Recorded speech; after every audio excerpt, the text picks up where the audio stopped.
active riot. You are ordered to disperse from the area immediately.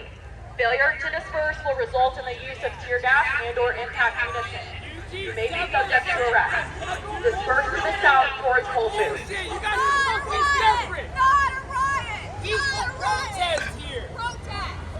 This is the Eugene Police Department. You are engaged in an active riot. You are ordered to disperse from the area immediately. Failure to disperse will result in the use of tear gas and/or impact munitions. And it goes back to what we were talking about as far as use of force and how some people became cops so that they can go prove they got big balls and they can go use force because they can't. Like Dinga. Dinga's got the biggest balls. And, you know, people were saying, no, don't fucking hire that guy, you know. Same thing that with Kirk, you know. Kirk. But did Kirk apply somewhere else? He told me he applied everywhere and got hired. Yeah. That's what I told him. Dude, there's gas everywhere. All these guys are unemployed. Oh yeah. And none of them give a shit about illegal aliens.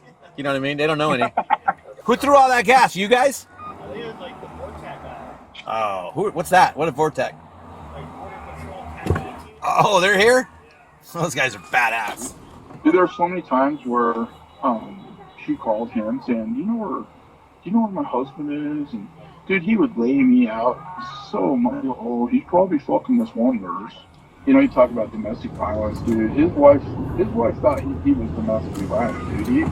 He was pretty abusive to her, and he would grab her, and he would do all kinds of, like, he would tell her all kinds of stupid shit, like, nobody's gonna want you. Who's gonna want you to? You got 5 kids. You don't work. You're gonna. That's classic of domestic violence abuse.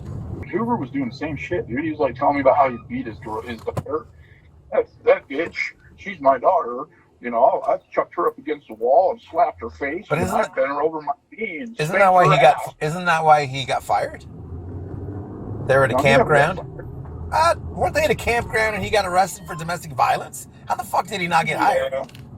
He told me the whole thing, but he told me what happened while we were working together. Did you know that Tony Martell had a conviction for abuse? No, he beat the shit out of somebody. Oh, his ex-wife's husband. That's if he had beat his current wife's ex-husband, then that would be domestic. Yeah, but he told me, he goes, dude, I thought I killed him. I go, what? He goes, yeah, I fucking hit him, like right in the neck. Yeah. He was a violent little man. You would not want to fight that guy. I don't know many guys in the apartment that could have beat him up. But no, I could see it in him, like the rage. Like, I don't think I would say, hey, bro, come on down. Let's get a drink when you're up at the canyons, you know? Well, he's a cool guy. You'd want to meet up with him and just the nostalgia of it. You work together. It's about. I mean, he's a decent dude. You just got to be careful with him. If you do some of the Walmart cruises, you do a Target. Is there a swinger cruise? I'll do that. Yeah, there are. There's some Nordstrom ones. Yeah. No, there's just a lot. And if you pick a good one, and you'll have a good one. But the fact of the matter is, which one do the black people go on? Carnival? No, black people can't. They don't go on. They can't swim. You got to be able to swim if you go. Yeah, but they like to just be grounded with their watermelon or their fried chicken.